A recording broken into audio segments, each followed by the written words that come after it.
Bonsoir, téléspectateurs. Bienvenue à une nouvelle édition de notre émission hebdomadaire, La Bible en 30 minutes. Aujourd'hui, nous continuons sur notre série Jeunesse héroïque, leçon de la Bible. Les dernières semaines, nous avons été étudier quelques caractères bibliques de la vie desquels nous avons essayé de tirer de bonnes leçons et montrer comment des jeunes filles à leur époque ont glorifié le Seigneur. Nous avons étudié Myriam, Rachel, Rebecca, pour ne citer que celle-là. Aujourd'hui, sur notre plateau, nous avons une jeune fille, Tatiana, qui va nous montrer de par sa vie comment est-ce qu'il est possible de nos jours de servir Dieu, de glorifier Dieu et être un modèle pour sa génération. Bonsoir Tatiana. Bonsoir Franck. Qui est en quelques mots Tatiana pour nos téléspectateurs? Bon, alors, je me prénomme Tatiana. Je suis la troisième enfant et fille unique d'une famille de 5 enfants. Je suis née et j'ai grandi au Cameroun jusqu'à l'âge de 20 ans où je suis venue en Allemagne pour poursuivre mes études. Donc, titulaire initialement d'une licence professionnelle en télécommunications, je suis venue poursuivre des études d'ingénieur de conception en technique haute fréquence. Depuis à peu près 3 ans maintenant, je travaille dans le domaine de développement des antennes au sein de l'entreprise Mercedes-Benz. Et je suis également mariée au frère Silas depuis décembre 2019. Donc, en gros, c'est Tatiana. Wow, un parcours plutôt très enrichissant, très intéressant. Mais entre autres, Tatiana est également chrétienne. Oui, Tatiana, tu es chrétienne, c'est ça? Tout à fait. Donc, je suis devenue née de nouveau en juin 2018. Ça, c'était à l'aube de mes 18 ans. Mes parents, bien qu'étant des non-croyants, nous ont certes éduqués avec des principes assez religieux. Donc, on allait à l'école du dimanche de l'église évangélique. J'étais apparemment quelqu'un de sage. Mais ce que je dois dire, c'est que la plupart de mes péchés étaient cachés. Donc, j'étais très orgueilleuse à cause, par exemple, du statut social de mes parents. J'étais arrogante à outrance. Cela, par exemple, dû à mes performances académiques. Bon, là, il faut reconnaître que le Seigneur m'a beaucoup bénie dans le domaine. Et au lieu de me taguer de ça pour le glorifier, je m'en servais plutôt pour mépriser les autres, si je peux dire ça comme ça. Donc, par exemple, j'ai eu mon bac scientifique à l'âge de 15 ans. Avec une bonne mention, j'ai fini mes études de licence pro en étant major de ma promotion. Mais voilà, c'était tous ces avantages-là, cette intelligence que le Seigneur m'a donnée pour le servir, dont moi, je me servais plutôt pour mépriser les gens, pour être arrogante et tout. Donc, je n'étais même pas consciente de mon cœur rempli de péché. Donc, ma relation, même par exemple, avec ma mère, étant fille unique, c'était une relation assez conflictuelle. Donc, du coup, on avait toujours l'impression que nous étions des co-épouses à la maison. Donc, c'est toujours en train de répliquer lorsqu'elle me réprimandait et tout. Mais le Seigneur, dans sa grâce, a eu pitié de moi. Et pendant mon stage académique en 2e année, j'ai fait ce stage dans l'entreprise de télécommunications, de téléphonie nationale qui s'appelle Camtel. J'ai fait la rencontre d'une personne spéciale. Donc, il s'agissait en fait de mon encadreur de stage. Et il a décelé en fait mon besoin de Jésus à cause d'un épisode qui s'est passé pendant l'introduction quand on venait d'arriver. Et nous sommes quand exactement? Est-ce que tu peux nous situer dans le... Nous sommes en mai-juin 2018. Donc, il y a à peu près 12 ans. 2008, oh non, tu veux pardon, dire. 2008, je veux Oui, dire. 2008. Autour de mai-juin 2008. Wow. Ah oui. Oui. Donc, il y a 12 ans de cela. Voilà, et comme je disais tantôt, mon extrême arrogance, hein, lors de notre premier échange, il a décelé qu'il y a quelque chose ici qui ne va pas. J'aimerais juste mentionner rapidement que malgré tout cela, tu allais à l'église avec les parents le dimanche et tout, ça dit que tu étais une très bonne religieuse. c'est ça? Oui, tout à fait, tout à fait. Donc, à ce niveau-là, la plupart quand même de mortels, on aurait dit que vraiment c'est une fille bien, elle est sage, elle va pas en boîte, elle ne sort pas, elle a pas de petite amie, tout ce genre de choses. Je ne les faisais pas par conviction ou bien par croyance particulière, par crainte de Dieu. Non, c'était juste par peur Mhm. des représailles de ma mère, Mhm. parce que je savais que, OK, chez nous, les sorties, c'était interdit carrément. Donc, pour moi, Wow. j'attendais juste la prochaine occasion et je m'étais fixé comme objectif, lorsque j'aurai 18 ans, ça sera l'année, comme j'avais appelé ça, du Sagat Sagat, où je vais tout me permettre et je vais essayer tout ce que mes copines me racontaient quand on était au collège, parce que étant la plus jeune toujours en classe, comme j'ai dit tantôt, le bac, je l'ai passé à 15 ans. Donc, du coup, j'avais des amis qui étaient toujours un peu plus âgés, qui avaient déjà eu des expériences, même sur le plan sexuel et tout, et qui racontaient toujours, j'étais toujours là, waouh, ça, j'aimerais bien essayer et tout. Comme Donc, de je m'étais nombreux dit, jeunes. voilà, je m'étais dit à 18 ans, paf, je me lâche. Mais c'est exactement à cet âge-là, ou avant d'arriver à cet âge-là, que le Seigneur est pitié de moi et que le Seigneur m'a donc, au travers de cette rencontre, appelé à lui avant que je n'entre dans cette spirale infernale qui aurait juste détruit ma vie. Donc, au travers donc, de cette rencontre avec mon encadreur, Pascal, il m'a donné des brochures évangéliques. Et Mhm. pendant que je faisais ce travail de confronter mon cœur, j'ai pu voir en fait la saleté de ma vie. Moi, la fille qui était bien, qui était rangée, si on peut dire, j'étais juste remplie je voyais juste que je n'avais pas Dieu, je n'avais pas Jésus, je ne le connaissais même pas. Donc, c'est donc au travers de cela que j'ai pu accepter le Seigneur Jésus dans ma vie. Je l'ai laissé entrer dans mon cœur et depuis ce jour, on ne s'est plus jamais quitté. Donc, ça fait 12 ans que ça dure. Je n'ai jamais regretté la décision de le suivre. Je lui suis extrêmement reconnaissante euh, de m'avoir sauvée juste à la veille de, de l'inauguration de ma vie de débauche, si je peux dire. Et il Ah, m'a juste récupéré avant que je ne mette mon programme en marche. Donc, si je peux dire, mon programme d'autodestruction massive. Donc, le gloire Seigneur à a Dieu, nous été bénissons le bon, Seigneur. vraiment. Amen, amen. Euh, Donc, c'est un peu ça, le parcours de comment j'ai cru au Seigneur. Et voilà. C'est-à-dire qu'il y a eu ce changement-là, ce détour à 360 degrés, c'est-à-dire qu'un changement de vie complet en Non, à 2012, 180, en parce que 2008. 360 degrés, je reviens au point de départ, je continue là où j'étais. Donc, c'est à 180 degrés où je fais un U-turn et puis je rentre dans l'autre direction complètement. Donc, Ah, ok. euh, Ouais, à 180 degrés complètement. Ouais. voilà. Euh, Donc, tout a changé, que ce soit sur le plan des musiques que j'écoutais, que ce soit sur le plan vestimentaire, que ce soit dans l'attitude avec les parents, l'arrogance. Mais le changement n'a, comment je vais dire, je veux pas dire de prime abord que tout a été parfait, non? Que ce soit du jour à la nuit. Je C'était suis un sûre que le changement a processus été en quelque sorte. interne d'abord. Et puis, il y a des choses qui ont dû être cassées. Par exemple, un exemple très, très palpant. Je suis très friande de lecture, je lis beaucoup et j'ai toujours eu une bibliothèque immense maintenant aussi. Et à l'époque, ma bibliothèque s'était remplie de harlequins, c'est-à-dire des romans à l'eau de rose et j'en lisais et j'en lisais. Je pouvais en lire 2 par jour et tout. Donc, à la conversion, je savais que ça, c'était pas bon. Euh, j'ai juste pris et j'ai détruit.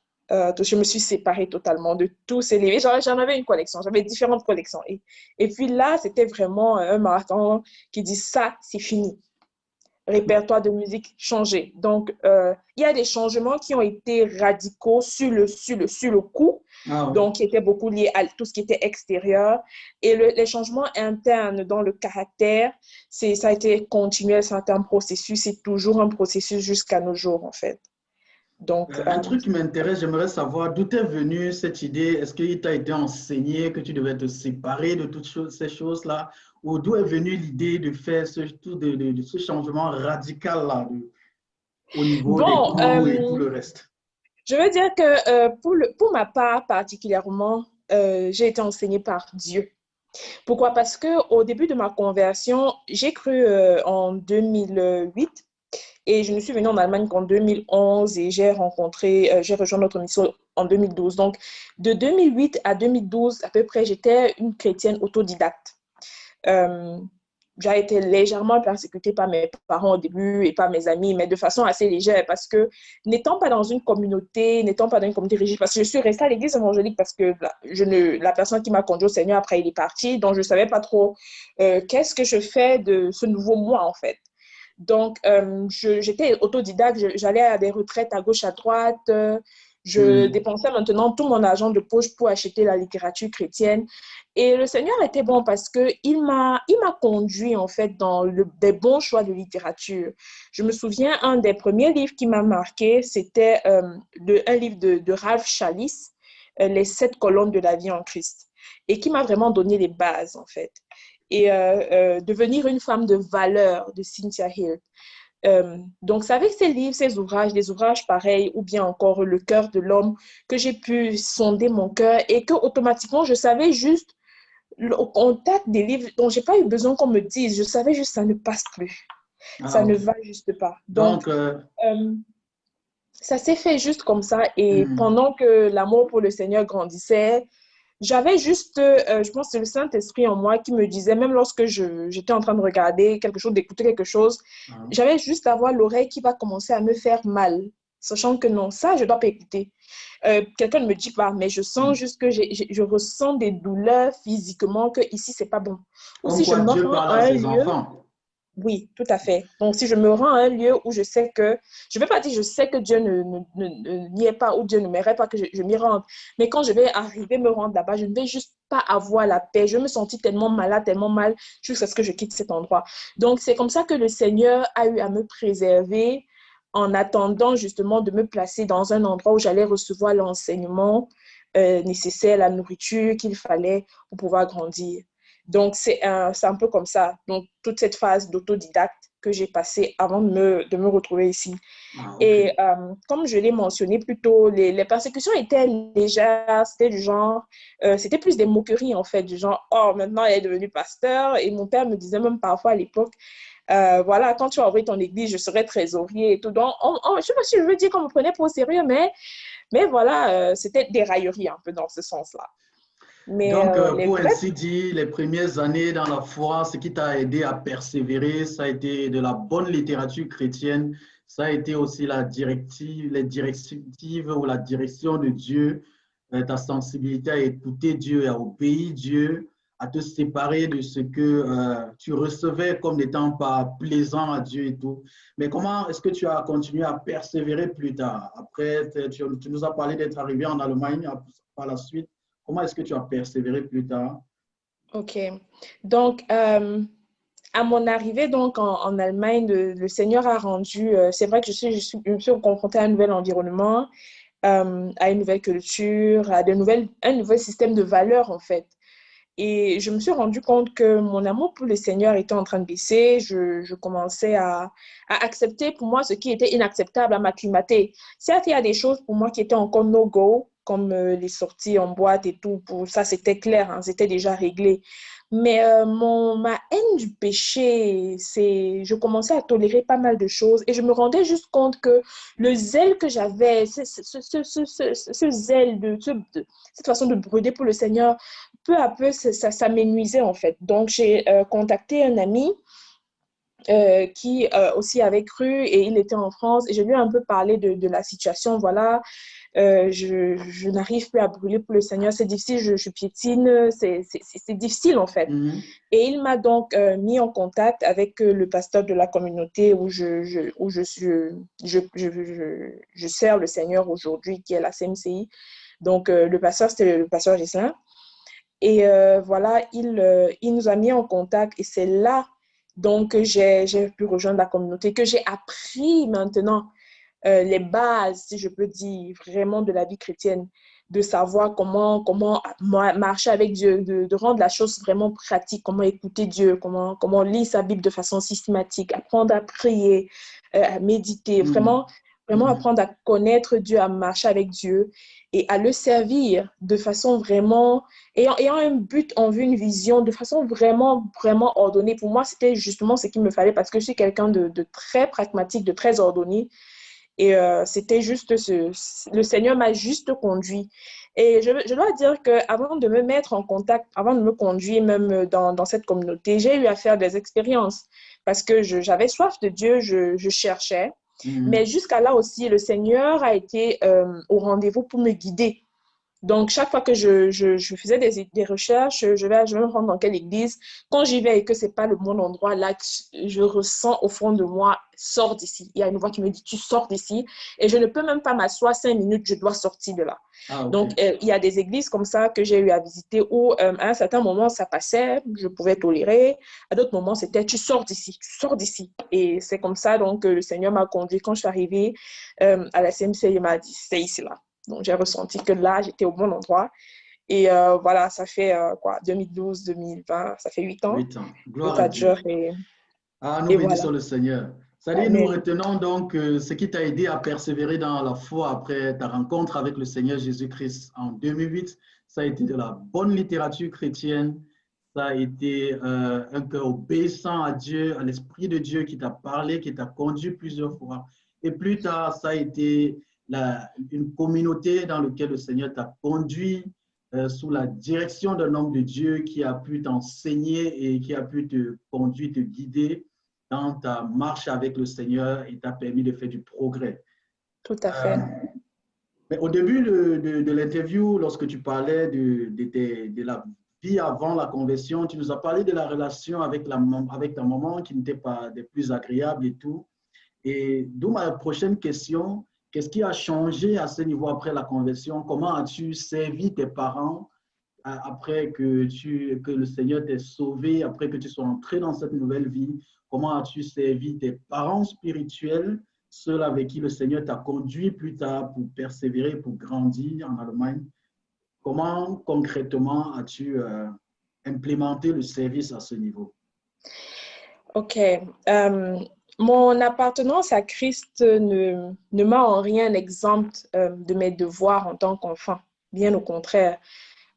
Avec la foi en Christ même, cela est devenu beaucoup plus réel pour moi. Parce que on sait que la Bible dit dans Exode 20, verset 12, honore ton père et ta mère afin que tes jours soient prolongés sur la terre. Donc, pour moi, ça a pris tout son sens, dans ce sens où je n'honorais plus mes parents juste parce que je les admirais ou bien parce que je les aimais, mais parce que non seulement c'était un commandement du Seigneur et parce que je sais que ma longévité sur la terre en dépendait. Donc maintenant, ce n'était plus juste lié à un truc naturel, mais c'était justement un amour et un désir d'obéir, de plaire à Dieu dans ce sens-là qui me poussait même à honorer mes parents. Ah, ok. Donc, honorer mes parents en leur restant obéissant, en pourvoyant à leurs besoins, en prenant soin d'eux. Et justement, dans ce fait d'honorer mes parents, le Seigneur m'a donc conduit, il a juste normalisé ma relation avec ma mère. J'ai pu enfin avoir une relation normale de mère-fille avec ma mère, où j'ai d'abord eu à me repentir justement de toutes mes rébellions durant ma période de puberté, de toutes les bagarres et Ah, ok. tout. Et donc, le Seigneur a juste ramené la normalité dans ses rapports. C'est vrai qu'après la conversion, non, je ne veux pas dire la conversion, après mon intégration dans le ministère, là, j'ai vraiment reçu maintenant de véritables persécutions de mes parents parce que, selon eux, j'étais rentrée dans une secte. Surtout au moment où j'ai pris la décision de me rebaptiser. Bon, selon moi, ce n'était pas un baptême, hein, parce que, bon, voilà, quelques gouttes sur ma tête, c'était pas du baptême, c'était pas valable. Donc, c'est à ce moment-là de cette décision d'être plongée dans les eaux du baptême en obéissance à la parole de Dieu qui a donc déclenché tout. Or, je suis très attachée à mes parents, je les aime beaucoup, mais voilà, on m'a collé l'étiquette de sectaire et on m'a fait beaucoup de chantage. On sait typiquement, hein, on va te renier, on t'a renié, tu effaces mon nom sur ton acte de naissance et tout un tas de trucs, on va te couper les vivres. Mais j'ai été beaucoup encouragée à persévérer. Mes dirigeants ici m'ont dit non, ne lâche pas. Si tu lâches maintenant, c'est fini. Tu pourras plus les gagner. Donc, et le Seigneur aussi, bon, la parole de dit en Matthieu 10, 33, celui qui me renie devant les hommes, je vais le renier devant mon Père qui est aux cieux. Donc, j'ai dû traverser cette crise-là de devoir lâcher mes parents, malgré le fait que je les aimais, j'y étais très attachée, mais de dire que ici, je suis désolée, je vous aime, mais sur le coup, je vais pas pouvoir lâcher. Donc, ils m'ont coupé les vivres, j'ai dit, il n'y a pas de problème. Mais j'avais toujours mon désir de les honorer. Donc, je ne manquais pas de respect, je leur parlais pas mal, je pourvoyais à leurs besoins, mais concernant tout ce qui concernait ma foi, vraiment pas touche. Mais le Seigneur est vraiment, vraiment fidèle parce que il est fidèle à sa parole. Donc, Acte 16, 31 dit, crois et tu seras sauvé, toi et ta famille. Toi et ta parce que je n'ai famille. pas abandonné, j'ai persévéré. En 2017, mes parents ont donné leur vie au Seigneur Jésus-Christ. Wow, gloire Entre-temps, à mes frères Dieu. ont donné leur vie. Wow. Donc, du coup, on se retrouve à l'heure où je vous parle, en 2020. J'ai toute ma famille immédiate qui est maintenant dans la foi, qui persévère avec nous dans le ministère. Mes parents, tous mes frères, leurs épouses, tout le monde y est. Donc, le Seigneur a vraiment été fidèle. Donc, et je pense aussi que le Seigneur a permis que mes parents voient dans le fait dans le choix de cette nouvelle vie, de cette nouvelle communauté, que ça faisait de moi en fait quelqu'un de meilleur. Ils n'entendaient pas les choses des autres, on s'en fout des parents, parce que leur crainte c'était, tu es rentré dans une secte, on va te demander de couper les ponts avec ta famille, tu ne vas plus nous parler. Bref, c'était ce genre de crainte-là des groupes extrémistes. Or, ce n'était pas mon cas. Ok, J'étais gloire à Dieu. attentionnée. Si vous voulez en connaître plus en ce qui concerne le témoignage de Tatiana, on se revoit dans 30 secondes après un petit moment de publicité.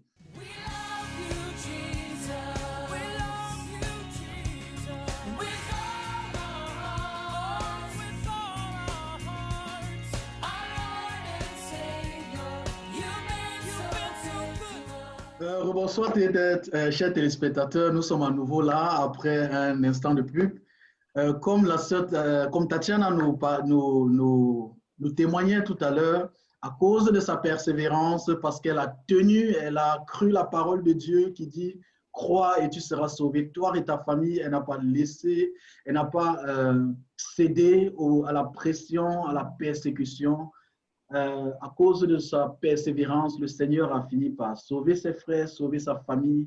Et aujourd'hui, ensemble, dans la communauté missionnaire chrétienne internationale où Tatiana sert le Seigneur, ils servent Dieu ensemble. Nous bénissons le Seigneur parce que il est bon, il est fidèle et il accomplit sa parole. Nous allons continuer. Nous avons toujours Tatiana en studio. Nous allons continuer et donner la parole à Tatiana pour qu'elle nous donne un bref témoignage de comment est-ce que ce service au niveau des parents s'était aussi matérialisé au niveau des parents, aussi bien biologique que spirituel. Alors, merci Franck de me redonner la parole. Alors, le principe est le même, hein. On a un seul cœur et ce qu'on fait, pour moi, je n'ai pas fait de différence entre ce que je fais pour mes parents physiques, ce que je fais pour mes parents spirituels, dans ce sens où le même l'amour, le respect, l'honneur euh, que je dois à mes parents, pour moi aussi à mes parents spirituels, c'était pareil, à mes beaux-parents également.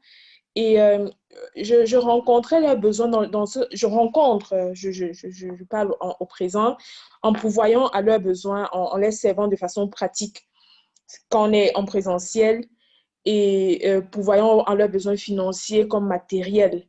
Donc, pour mes parents, le Seigneur m'a vraiment béni avec des parents dans la foi et il m'a conduit à emprunter le chemin de la bénédiction et le chemin du succès en les servant parce que franchement, depuis que je sers mes parents spirituels et que j'ai la grâce de pouvoir avoir un apport, même financier ou matériel dans leur vie, j'ai juste vu que c'était une clé, que ce soit pour mes parents biologiques ou pour eux, qui a juste ouvert diverses portes de bénédiction. Donc, ne vivant pas à côté de moi, il m'arrive de devoir payer le prix pour aller jusqu'à chez eux, pour servir à la maison de façon pratique.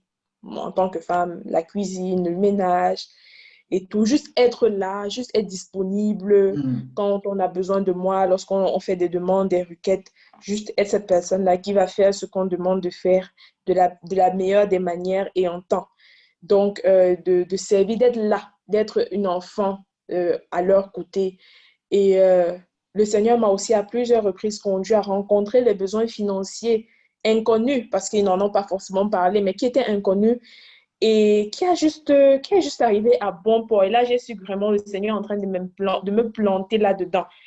Et je jouis des bénédictions de Dieu qui coulent sur eux également. Comme pour Pour dire une que petite... lorsque le cœur est bon, Dieu peut communiquer même des besoins inconnus.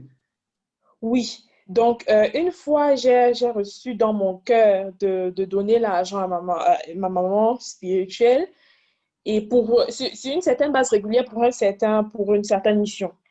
Et je l'ai fait une fois et j'ai reçu de Dieu que il fallait que je le fasse. C'était vraiment une bénédiction. Wow.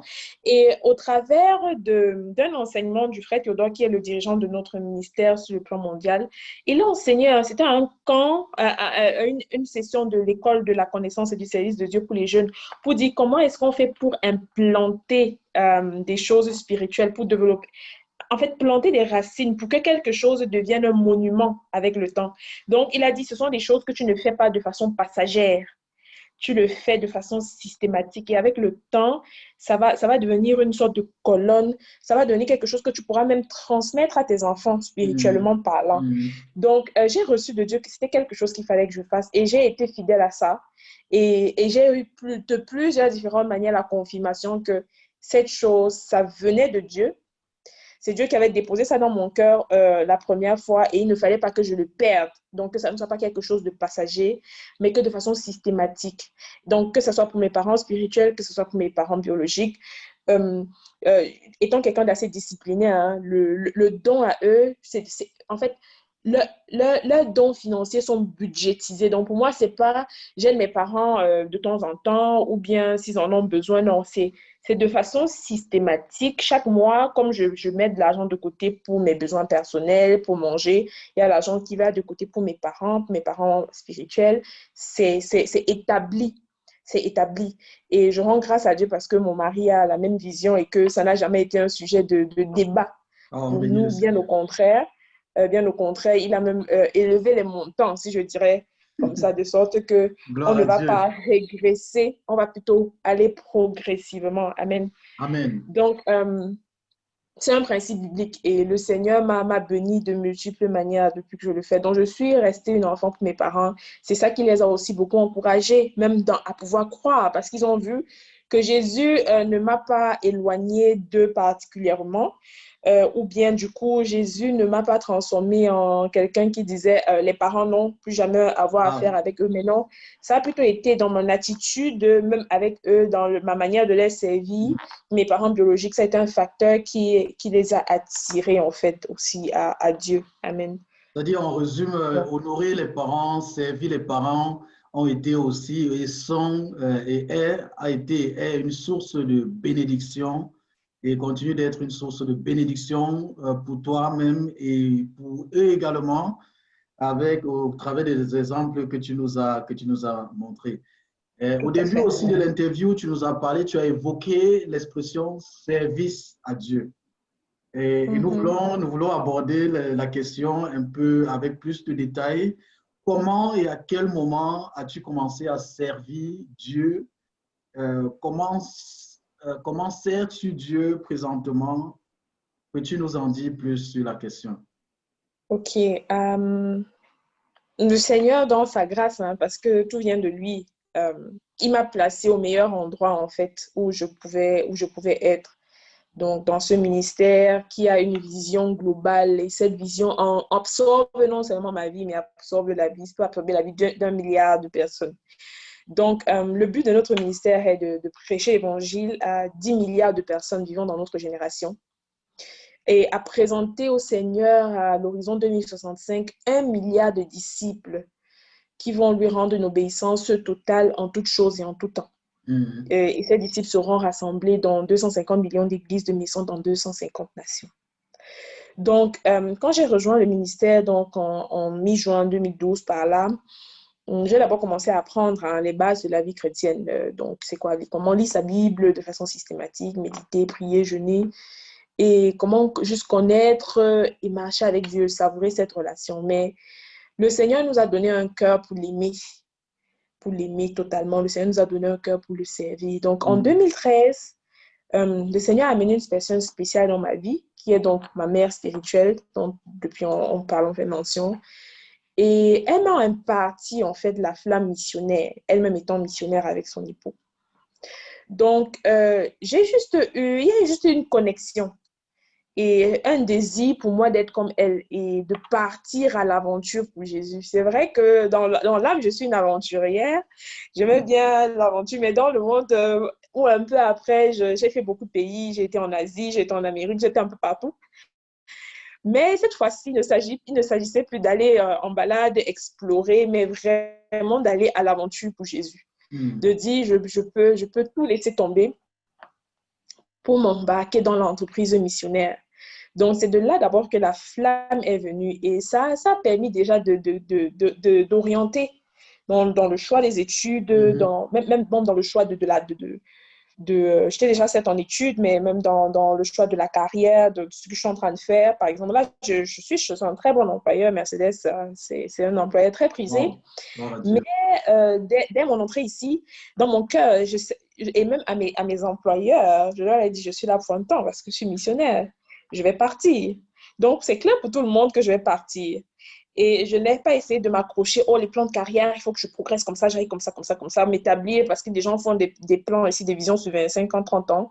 Moi, je sais que je vais partir en mission. Donc, quand Dieu va me dire, ah, go, I will go. Donc, je ne m'attache pas à mon poste, je ne m'attache pas à quoi que ce soit, sachant que je vais être missionnaire, je veux partir à l'aventure pour Jésus. Donc, c'est d'abord de là que ce fardeau donc, est né Mhm. dans mon cœur et ça m'a conduit donc pendant mes années d'études dans la ville de Dresde à implanter l'assemblée qu'on a dans cette ville, dans cette région. Et aujourd'hui, on compte à peu près une trentaine de membres. Et ça a vraiment aussi, comme j'ai dit, orienté mes choix de vie, surtout et surtout dans la question cruciale du mariage. Parce que on se marie pour servir Dieu. Si notre mariage n'a pas une valeur éternelle, n'a aucun apport pour l'éternité, c'est pas la peine. Donc, sachant que j'avais cet appel missionnaire, le Seigneur a conduit mes pas vers ou bien le Seigneur m'a mené aux côtés donc d'un missionnaire, d'un étudiant missionnaire euh, qui est dans mon époux et avec qui nous allons servir Dieu dans ce domaine-là. Donc, nous sommes en formation pour un départ prochain. Wow. En outre, le Seigneur m'a béni avec plusieurs talents. Comme j'ai dit au début, que j'utilisais pour écraser les autres, mais ayant tout abandonné au pied du Seigneur, le Seigneur me les a redonnés cette fois-ci pour le servir avec ses talents, ses dons. Donc, sous la direction actuellement de l'épouse de mon pasteur, qui est mon faiseur de disciples, je sers en tant que traductrice, par exemple, de nos livres, des livres de notre ministère en langue allemande. Ayant aussi fait pendant mes études, pendant mes années de collège, classe de 5e, 4e, 3e, une formation en dactylographie. Euh, le Seigneur m'accorde la grâce, par exemple, lorsque nous avons des formations missionnaires, des diverses retraites, des programmes à l'Église, dans le cadre du ministère, de pouvoir dactylographier très rapidement tous nos messages et pour les rendre disponibles, en fait, pour son peuple, pour d'autres personnes. Et jusqu'ici, ça s'est prouvé être vraiment d'un très grand intérêt pour la masse. Donc, c'est un peu ça. Mais comme je disais, parce que la bénédiction de l'Éternel, c'est elle qui enrichit hein, et elle ne se fait suivre d'aucun Gloire à chagrin. Dieu, gloire à Dieu. Je le cite, hein, Proverbe 10, 22. Le Seigneur m'a également béni financièrement. Vraiment, il a ouvert des portes et de multiples portes dans ma vie pour augmenter mes revenus. Et ça m'a permis d'investir dans son œuvre. À plusieurs reprises, j'ai eu à mettre le Seigneur au défi. pour aller à une étape un peu supérieure. Donc, non seulement je suis certes fidèle à donner ma dîme et mes offrandes, mais le Seigneur m'a accordé la grâce de pouvoir investir pour la conquête du monde et de pouvoir grandir dans cela, Wow. afin que l'Évangile puisse atteindre des nations reculées en Inde, ailleurs dans le monde. Et le Seigneur m'a accordé la grâce, il me bénit afin que je puisse bénir les frères, que je puisse bénir les personnes nécessiteuses. Donc, jusqu'ici, là, il a vraiment été fidèle. Il a ouvert les portes. Il m'a béni avec la capacité de travailler dur. Comme on me dit souvent, je suis un bulldozer. Ça c'est vrai. Je dors peu, mais je suis en forme, je travaille beaucoup. Je ne me limite pas à mon travail d'ingénieur. Je fais les tresses, je fais du catering, je fais plein de trucs. Le Seigneur ouvre les portes et il bénit. Et je peux utiliser ça, non pas pour mes besoins personnels, mais vraiment pour contribuer également à faire avancer son œuvre en participant de manière financière. Donc, grosso modo, c'est un peu ça. Et je suis juste Hmm. reconnaissante au Seigneur pour la grâce et le privilège de pouvoir le servir. Gloire à Dieu. C'est-à-dire, est-ce que tu peux nous dire en une phrase qu'est-ce qui te motive dans tout cela? C'est-à-dire, tu nous as énuméré beaucoup de domaines dans lesquels tu es impliqué. Comment est-ce que, oui, de façon pratique, tu es dans le service et tout, mais quelles sont tes motivations? Qu'est-ce qui te motive en une L'amour de Dieu, phrase? l'amour de Dieu, l'amour de Dieu. Juste l'amour de Dieu, la crainte de Dieu, le vouloir lui plaire, il s'est donné pour nous, pour moi. Il a tout sacrifié. Donc, pour moi, c'est un privilège immense de pouvoir contribuer un tout petit peu, de manière infinitésimale, à pouvoir lui redonner cet amour, Seigneur. C'est tout ce que je peux t'offrir. Gloire à Dieu. Donc, c'est cet amour-là qui me motive. C'est ce Gloire à Dieu. désir de lui plaire. Et voilà. Tu nous as parlé du fait que une fois arrivé en Allemagne, tu as été conduit par le Seigneur et par un contact que le Seigneur avait utilisé dans la famille, dans une nouvelle famille chrétienne, oui, je crois que je peux utiliser aussi l'expression à ce niveau, où tu as été encadré. Et j'avais une question particulière en ce qui concerne l'encadrement. Qu'est-ce que tu peux nous dire de l'importance de l'autorité? D'être sous autorité, de servir Dieu sous la direction de quelqu'un, sous l'autorité d'un homme. Donc, c'est juste capital, hein. C'est capital. L'autorité, c'est quelque chose qui a été toujours dans le cœur de Dieu. Ça a toujours... Dieu n'aime pas les rebelles. Dieu n'aime pas les orgueilleux. Dieu aime ceux qui sont sous autorité. Il bénit ceux qui sont sous autorité. Donc, de but en blanc, comme ça, je dirais, et de façon très pratique, hein, c'est visible dans ma vie, chaque fois que j'ai été rebelle, ça m'a juste mené à me casser le nez. Mais lorsqu'on est sous autorité, c'est-à-dire on est à l'écoute des conseils des aînés, de pouvoir aussi laisser des gens nous dire ici non, comme ça oui, se guider, se laisser guider en fait, et ne pas juste suivre les penchants de son cœur, Mhm. ça nous préserve de bien de maux et de bien de dérives. Donc, ça m'a aidé dans le choix, dans la prise de beaucoup de décisions, que ce soit dans le choix de mon partenaire de vie, que ce soit même dans le choix de mon travail, parce que quand j'ai fini les études, j'ai eu 5 offres d'emploi. Et c'est grâce j'ai soumis ça à mon pasteur, j'ai soumis ça à des aînés dans la foi que je vais où, je vais comment. J'ai suivi leurs conseils, je négocie même mon salaire comment.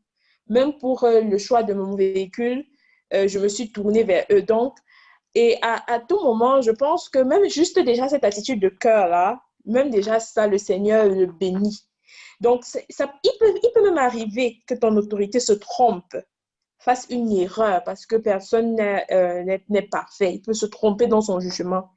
Mais lorsque le Seigneur se rend compte que ton attitude de cœur, que tu es sous autorité, que tu suis l'autorité, il va tourner ce qui était l'erreur en bien ou bien le mal en bien pour ton bien. Parce que à cause de l'attitude de cœur que tu as eue, le Seigneur va permettre que même cette erreur de décision-là contribue à ton bien. Donc, c'est quelque chose de capital. Ça n'a pas toujours été facile parce que l'indépendance, je ne sais pas comment je dis, c'est inné, c'est ancré.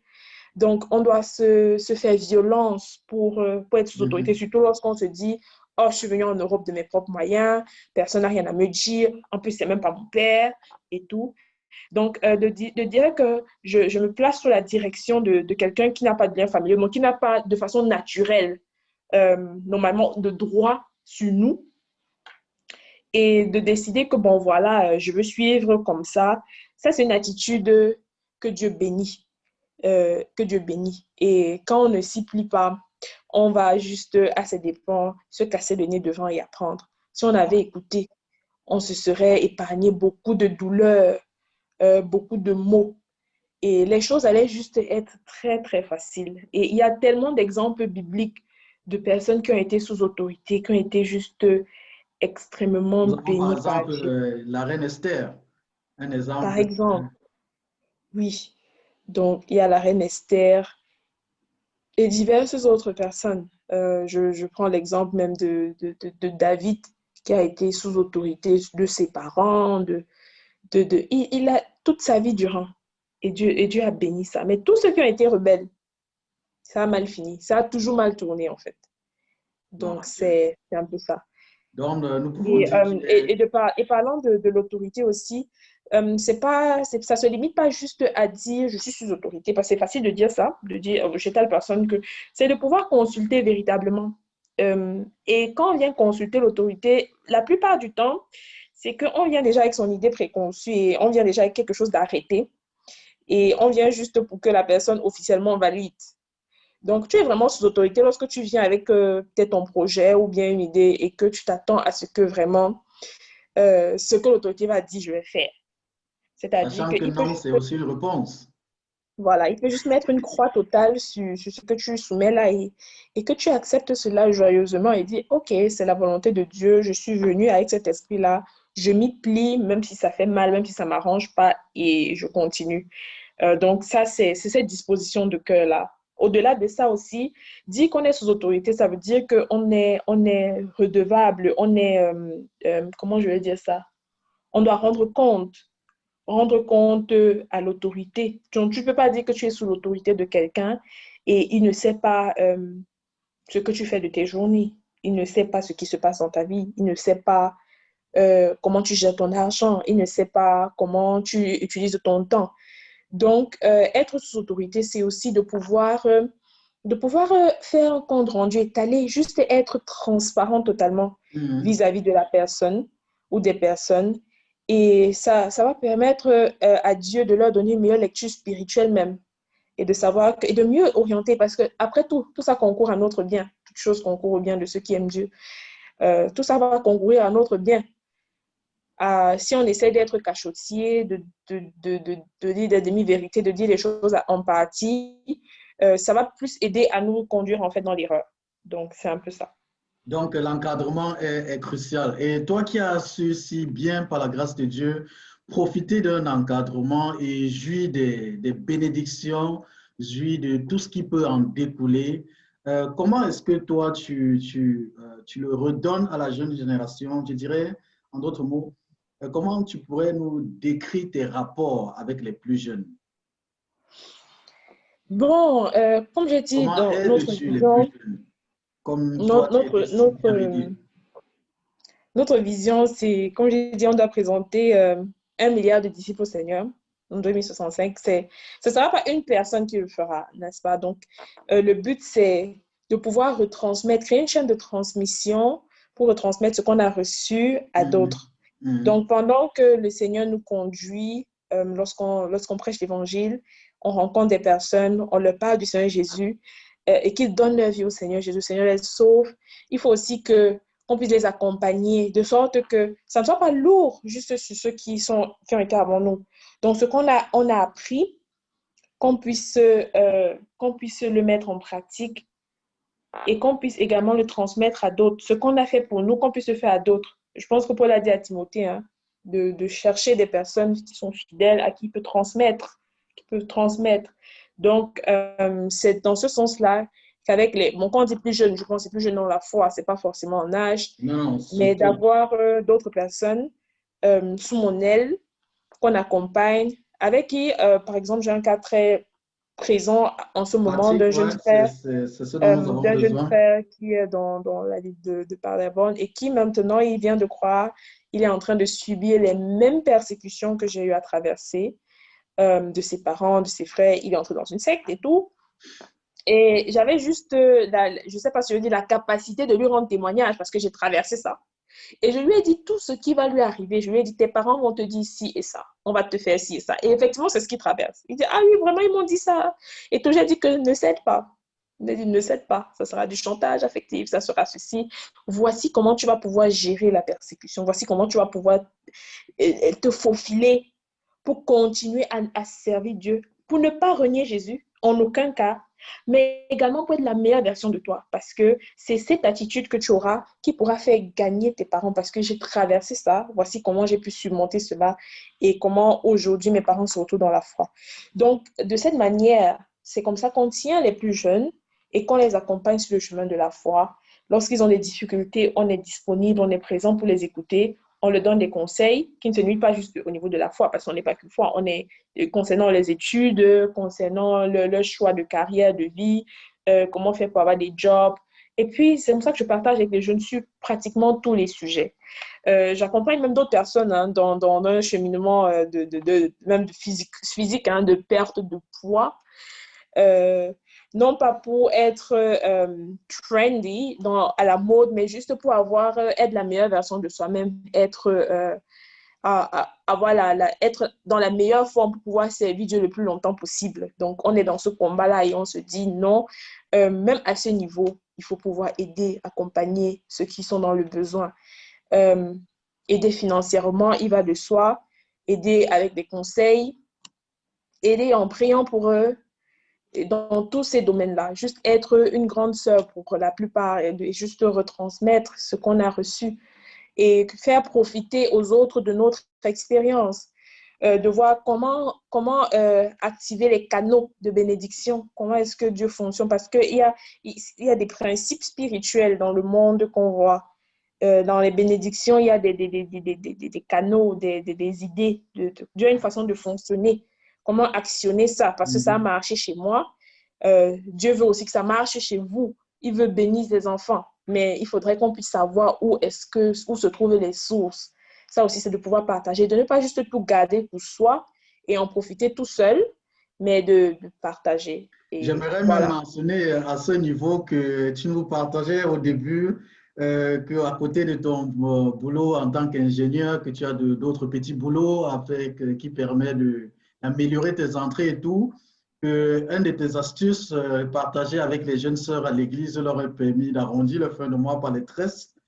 Oui, Par et je exemple, crois que voilà un exemple pratique, par exemple, de pouvoir partager avec les autres, ne pas cacher, ne pas garder les choses pour soi, être aussi une bénédiction pour les autres de façon pratique. Parce qu'il y a voilà. plusieurs sœurs après ces astuces-là et ce partage concernant les tresses et tout qui ont, à partir de là, commencé aussi et se font de temps à autre pas mal d'entrées par des tresses. Tout à Euh, fait. nous sommes richement bénis par le partage. Merci grandement. Nous nous dirigeons vers la fin de notre interview, vers la fin de notre mission. Nous voulons te donner encore la possibilité en 2, 3, 4 phrases de donner quelques conseils pratiques aux jeunes filles qui vont te regarder, des choses qui n'ont pas été mentionnées jusqu'à présent, ouais, qui pourraient aider toutes ces jeunes filles-là qui nous regardent, qui vont nous regarder, à se distinguer dans leur génération, à suivre les armes, à suivre le modèle et même à être meilleurs. Bon, c'est vrai qu'on a brossé quand même pas mal de choses. La seule chose que je pourrais compléter, c'est juste donner quelques petites astuces aux jeunes filles, aux jeunes garçons aussi, pourquoi pas. Euh, Être très discipliné. Sans la discipline, tous les talents, tous les dons, ça ne va pas servir à grand-chose. Le fait d'être béni n'empêche pas d'être extrêmement discipliné, de continuer de travailler dur. Sinon, les talents et les dons vont juste être gaspillés. Donc, il faudra pouvoir être discipliné. Et ça implique tous les domaines, dans la réduction du sommeil, dans sa façon de manger, dans sa gestion de l'argent. Ça demande une discipline extrême et de pouvoir vraiment, comme j'ai dit, mettre tout sous contrôle pour notre bien, sous le regard de Dieu, sous le regard des aînés. La cachotterie, ça n'aide pas. Ça, c'est une ruse de Satan pour de dire que tu n'as pas à demander l'avis. Personne n'est ton chef. Ça, c'est une ruse de Satan. Ça va nous aider, ça va nous sauver. Donc, vraiment de travailler dur et de ne pas se laisser intimider. Dans quel sens? De se dire, parce que je suis une fille, je ne peux pas faire X, Y, Z. Non, le Seigneur nous a donné autant de capacités et peut nous utiliser de façon très puissante pour nous amener, parce qu'on a une pièce, un rôle à jouer dans notre génération. Le but de la vie, c'est pas juste être de dire, OK, tant que par exemple, si j'attends d'être mariée pour commencer à servir Dieu, j'attends Dieu m'a créé pour que je sois l'aide de quelqu'un, donc si je ne suis pas mariée, je ne peux rien faire. Non, ce n'est pas vrai. En attendant, je pense que c'est pendant qu'on est en train de servir que le Seigneur va nous placer aux côtés de la meilleure personne à servir. Dans ce sens où, je pense que dans les autres exemples qu'on a vus, dans l'exemple de Rachel, dans l'exemple de Rebecca, ce sont des femmes qui étaient en train de servir. Elles étaient dans le travail pratique en tant que bergères. Bref, elles étaient à l'œuvre. Et c'est pendant qu'elles étaient à l'œuvre que Dieu les a pris pour les placer à côté de la personne où elles allaient mieux aider dans le domaine de ce qu'elles étaient déjà en train de faire. Donc, ce que je peux conseiller aux sœurs ou aux jeunes frères, de soyez disciplinés et d'aller le plus loin possible avec Dieu. Parce que Dieu va nous donner, et je pense que comme après la conversion, la deuxième décision la plus importante de la vie de quelqu'un, c'est son choix de partenaire de vie. Donc, si tu es au plus bas spirituellement et que tu te maries, vraiment, tu as la plus grande malchance de ta vie. Parce que quand tu vas revenir, il y aura juste une dichotomie terrible. Donc, essaye d'être la meilleure version de toi pour Dieu. Et quand tu seras le meilleur que Dieu peut avoir, Dieu va placer à côté de toi la meilleure personne. Donc, ne gardons pas les yeux. Ne gardons pas les yeux fixés sur la situation actuelle et de se dire que j'attends pour... Non, commençons maintenant, donnons le max. Et pendant qu'on fait le max, Dieu va nous donner son meilleur. Voilà, c'est avec ça que je peux conclure. Voilà. Gloire à Dieu. Merci beaucoup, merci grandement, Tatiana, que le Seigneur te bénisse. Merci de nous avoir bénis au travers de ces nombreux témoignages très enrichissants. Je dois avouer que j'ai été personnellement béni. J'espère que vous le serez également, téléspectateurs. Nous sommes parvenus ici au thème de notre émission, la Bible en 30 minutes. Nous avions aujourd'hui en studio Tatiana, que vous avez pu faire la connaissance. Merci encore, Tatiana, d'avoir accepté notre invitation, d'avoir été des nôtres, d'avoir partagé avec nous. Que le Seigneur te bénisse grandement. Nous nous verrons la semaine prochaine pour une nouvelle édition de la Bible en 30 minutes. Ciao. Ciao. Okay.